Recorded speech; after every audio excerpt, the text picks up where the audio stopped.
함께 사도신경으로 우리의 신앙을 고백하겠습니다. 나는 전능하신 아버지 하나님 천지의 창조주를 믿습니다. 나는 그의 유일하신 아들 우리 주 예수 그리스도를 믿습니다. 그는 성령으로 잉태되어 동정녀 마리아에게서 나시고 본디오 빌라도에게 고난을 받아 십자가에 못 박혀 죽으시고 장사된 지 사흘 만에 죽은 자 가운데서 다시 살아나셨으며 하늘에 오르시어 전능하신 아버지 하나님 우편에 앉아 계시다가 거기로부터 살아있는 자와 죽은 자를 심판하러 오십니다. 나는 성령을 믿으며 거룩한 공교회와 성도의 교제와 죄를 용서받는 것과 몸의 부활과 영생을 믿습니다. 아멘. 찬송가 220장 함께 찬양하겠습니다.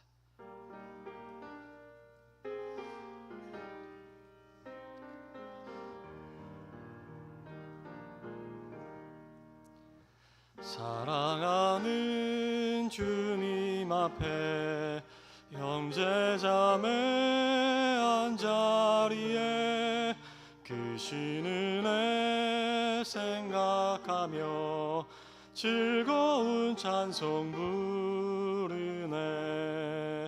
내 주 예수 본을 받아 모든 사람 내 몸같이 환난 근심 위로하고 진심으로 사랑하세.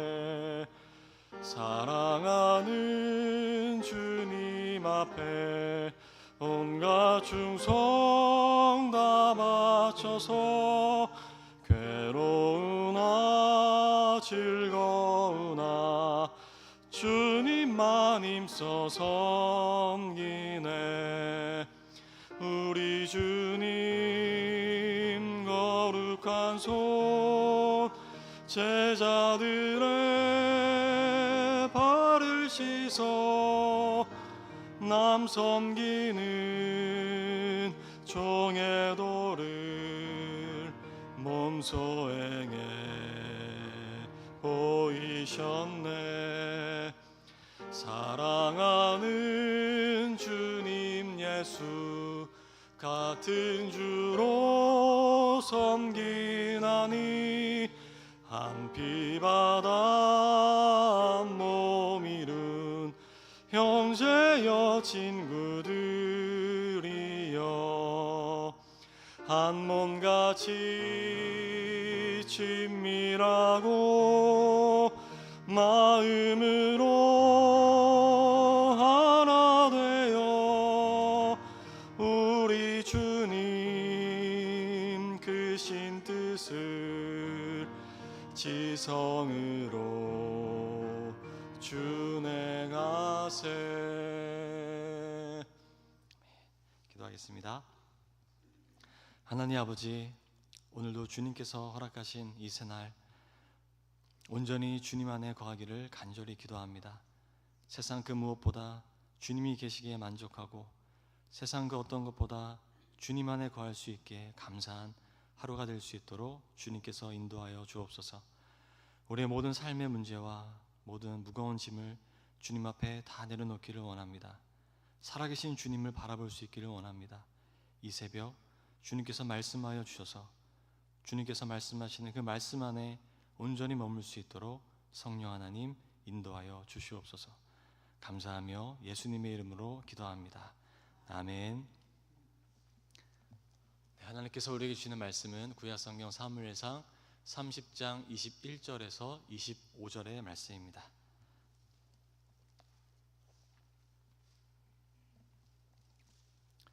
구약성경 사무엘상 30장 21절에서 25절의 말씀 우리 한 절씩 교독하여 읽고 마지막 절 함께 읽겠습니다. 다윗이 전에 피곤하여 능히 자기를 따르지 못함으로 부솔 시내에 머물게 한 200명에게 오매 그들이 다윗과 그와 함께한 백성을 영접하러 나오는지라 다윗이 그 백성에게 이르러 문안하매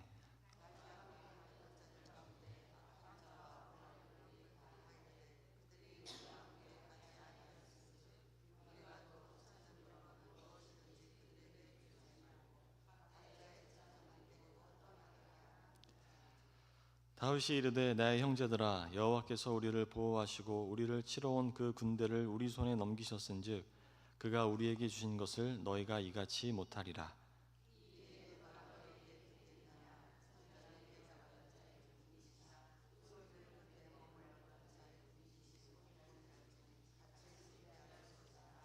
함께 읽겠습니다. 그날부터 다윗이 이것으로 이스라엘의 율례와 규례를 삼았더니 오늘까지 이르니라. 아멘. 이것은 하나님의 말씀입니다. 이 시간 에바다 찬양대가 하나님께 찬양 올리겠습니다.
아멘. 에바다 찬양대 찬양 하나님께서 기쁘게 받으신 줄로 믿습니다.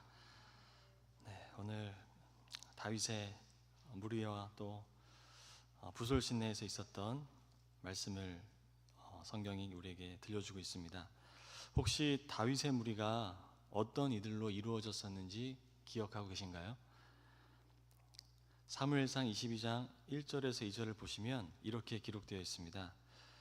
세 번역 성경으로 제가 한번 읽겠습니다. 다윗은 거기에서 떠나 아둘람 굴속으로 몸을 피하였다. 그러자 형들과 온 집안이 그 소식을 듣고 그곳으로 내려가 그에게 이르렀다. 그들뿐만이 아니라 압제를 받는 모든 사람들과 빚에 시달리는 사람들과 원통하고 억울한 일을 당한 사람들도 모두 다윗의 주변으로 몰려들었다. 이렇게 해서 다윗은 그들의 우두머리가 되었는데 400여 명이나 되는 사람들이 그를 따랐다. 이렇게 다윗의 무리들에 대하여 이렇게 기록하고 있습니다. 다윗의 무리들은 그야말로 다들 사연이 있는 이들입니다. 어떻게 보면 각자의 이유로 쫓겨난 이들이고 또 도망 나온 이들에 가깝습니다. 다윗의 무리는 그런 이들이 함께 모여 있는 공동체입니다. 그런데 그 공동체를 많이 닮아 있는 곳이 있는데 바로 교회입니다. 복음서를 보면 예수님이 늘상 받으시던 세간의 평가는 세리와 죄인들과 함께 먹고 마시는 불순한 자이십니다. 늘상 그런 평가를 받으셨습니다. 예수님의 제자들의 면면을 봐도 어떤 획일적인 또 우리가 기대하는 것만큼의 기준을 찾기는 좀 어렵습니다. 예를 들어 석사나 박사학위가 있는지, 수능 1등급 이상, 토익 900점 이상을 맞았는지 그런 기준들, 인간적인 기준들, 우리가 기대하는 것들, 어떤 그런 것들을 찾아보기는 좀 어렵습니다. 무엇보다 초대교회의 지도자들로서 11명의 사도들은 예수님의 죽음 앞에서 예외 없이 예수님을 나몰라라 했던 이들입니다. 사회로 보면 별로 인간적인 관계에서도 신뢰할 수 없는 그런 이들이 바로 사도들의 면면들이었습니다. 그런 이들이 모여 교회의 지도자가 되고 그런 이들이 또한 모여 있는 곳이 교회입니다. 다윗의 무리들 또는 교회의 모습이 의미하는 것이 과연 무엇일까요? 오늘 말씀은 전체적으로 보면 다윗이 이스라엘과의 전투에 참전하기 위해 자리를 비운 사이에 오랜 숙적인 아말렉이 다윗이 거주하던 시글락으로 쳐들어왔습니다. 아마도 27장에서 다윗의 침략에 대한 보복 행위로 보여집니다. 아기스의 권유로 사흘 만에 다시 시글락에 돌아온 다윗의 무리는 처참한 모습을 마주하고 있습니다. 어떤 이의 글처럼 최악의 상황은 사람들에게 최선을 이끌어내든지 아니면 최악을 이끌어내든지 하는데 지금 현재의 상태는 바로 최악이었습니다. 마을이 불에 타고 가족이 다 잡혀간 처참한 상황 속에서 무리들은 이성을 잃고 맙니다. 종국엔 블레셋과 함께 참전하기로 결정했던 다윗을 죽이자고 합니다. 어쩌면 이것이 인간의 모습이죠. 영원한 아군이 존재하지 않는 아주 씁쓸한 인간의 존재의 모습인 것 같습니다. 그러나 6절은 새로운 전환을 주고 있습니다. 이렇게 말씀합니다. 다윗이 크게 다급하였으나 그의 하나님 여호와를 힘입고 용기를 얻었더라. 아멘. 다윗이 하나님과 어떤 관계를 맺어왔음을 보여주는 대목입니다. 하루아침에 되는 것이 아니고 다윗과 하나님과의 오랫동안 지속되었던 그 관계가 어떤 모습으로 드러나고 있는지를 보여주는 거죠. 외부의 상황은 다급하나 다윗의 내면은 이내 고요해지고 있습니다. 내면의 고요함은 상황에서 오는 것이 아니라 그 상황을 다스리시는 하나님의 현존으로부터 오는 겁니다.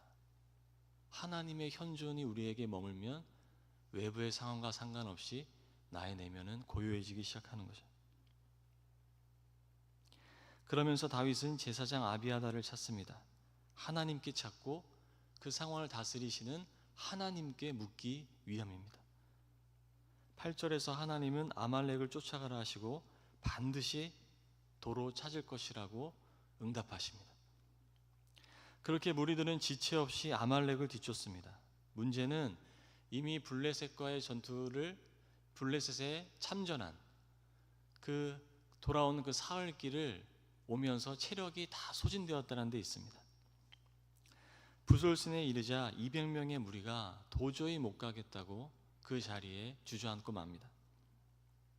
다윗은 그들을 부솔신에 머물게 한 뒤에 남은 400여 명과 함께 추격을 계속합니다. 다윗은 추격 중에 아말렉인의 종이었던 이집트 사람을 만납니다. 급히 추격해도 모자란 때에 다윗은 거의 죽게 된 그에게 온정을 베풉니다. 이것 또한 다윗의 면모이죠. 자신의 목적보다 쓰러진 한 사람을 향한 그런 마음입니다. 종국의 이집트 사람을 통해 아말렉인들이 있는 위치를 알게 되고 아말렉으로부터 빼앗긴 식솔과 가축과 물건들을 남김없이 다 도로 찾습니다. 하나님의 말씀 그대로이죠. 그렇게 모든 것을 되찾아 가벼운 발걸음으로 되돌아올 때 부솔 시내에 남겨진 이들과 다시금 마주하게 되는 거죠. 남겨진 200명은 지친 몸에도 불구하고 다윗과 함께한 이들을 영접하러 나옵니다. 함께하지는 못했지만 그 미안함이 전해지고 있는 모습인 거죠. 그들은 어쩔 수 없이 함께 가지는 못했지만 마음만은 절실했던 겁니다. 그런데 바로 그때 갈등의 조짐이 피어나기 시작합니다. 22절은 이렇게 말씀합니다. 다윗과 함께 갔던 자들 가운데 악한 자와 불량배들이 다 이르되 그들이 우리와 함께 가지 아니하였은즉 우리가 도로 찾은 물건은 무엇이든지 그들에게 주지 말고 각자의 처자만 데리고 떠나가게 하라 하는지라. 무슨 말씀인가요? 저들은 여기 남아서 아무것도 한 것이 없으니 그냥 처자만 데리고 떠나가게 하라는 겁니다. 그런데 아주 상식적이고 정당한 요구이죠. 특히 오늘날처럼 자본이 중심이 된 현대 사회에서는 능력과 성과에 따라 보상이 달라지는 건 아주 자연스러운 것이죠. 오늘날 관점으로 보면 왜 이들의 요구가 잘못된 것인지 이해하기 어렵습니다. 우리는 그렇게 보상과 성과에 대해 굉장히 자연스러운 시대를 살아가고 있기에 그렇습니다. 내가 더 많이 일했으니 더 많이 달라는 요구는 전혀 이상한 것이 아닙니다. 복음서에서 예수님의 비유가 생각나는 대목입니다. 아침 일찍 먼저 와서 일한 사람이 더 많은 몫을 받지 못하면 따지게 되는 거죠. 그러나 다윗은 이렇게 반응합니다. 23절과 24절입니다. 그러나 다윗은 그들을 달랬다. 동지들, 주님께서 우리를 지켜주시고 우리에게 쳐들어온 습격자들을 우리의 손에 넘겨주셨소. 주님께서 우리에게 선물로 주신 것을 가지고 우리가 그렇게 처리해서는 안 돼요. 또 동지들이 제안한 이 말을 들을 사람은 아무도 없어. 전쟁에 나갔던 사람의 몫이나 남아서 물건을 지킨 사람의 몫이나 똑같아야 하오. 모두 똑같은 몫으로 나누어야 하오. 다윗의 관점은 분명합니다.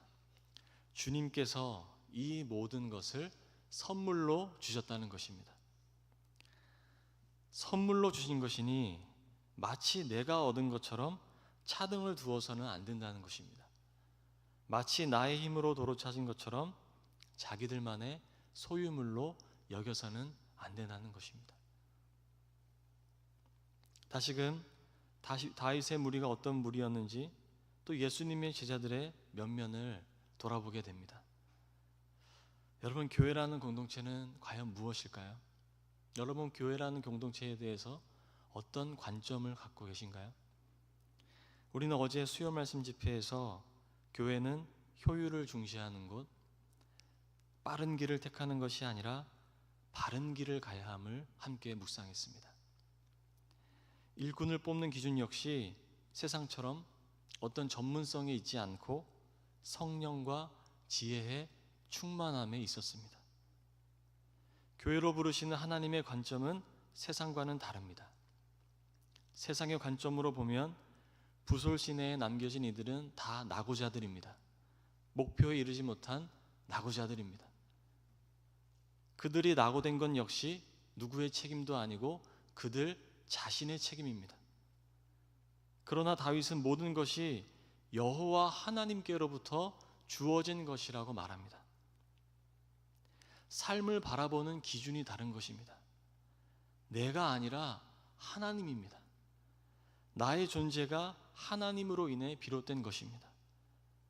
다윗은 함께 출발해서 결승선에 들어온 것조차 자신의 몫이 아니라고 말합니다.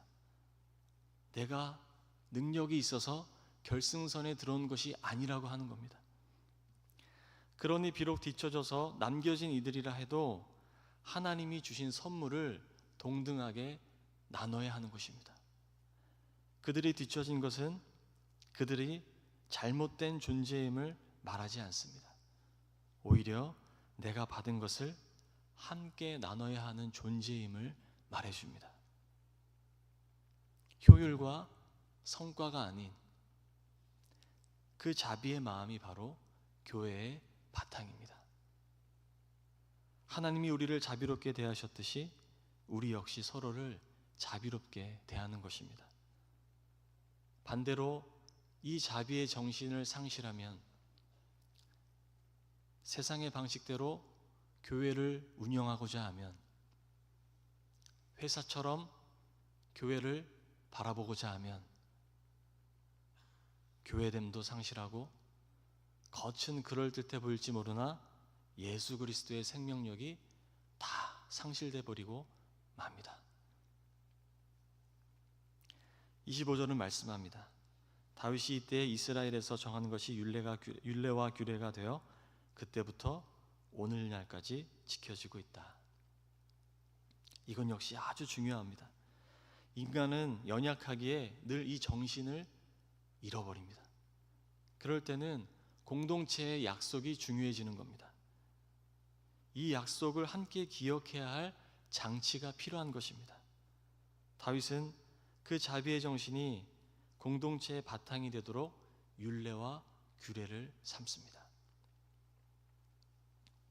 주님의 사랑받는 교회 여러분, 저는 바로 이것이 교회이자 곧 하나님의 나라라고 말씀드리고 싶습니다. 우리는 이 비정한 세상 속에서 바로 이러한 하나님의 나라를 함께 누리라고, 이러한 정신으로 살아가라고, 세상의 기준에 오염되지 말라고, 그렇게 세상 가운데 이 가치를 가지고 존재하라고 부름받은 하나님의 교회인 것입니다. 오늘 하루 이 말씀을 깊이 묵상하며 참된 교회로 살아가시기를 예수님의 이름으로 축복합니다. 아멘. 이 시간 각자에게 주신 성령 하나님의 은총을 따라 잠시 고요히 기도하겠습니다.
하나님 아버지, 이 말씀을 따라 사는 동안 저희로 지치지 않게 하시고 이 말씀을 따라 살아가는 동안 하나님의 나라를 이루어 주옵소서.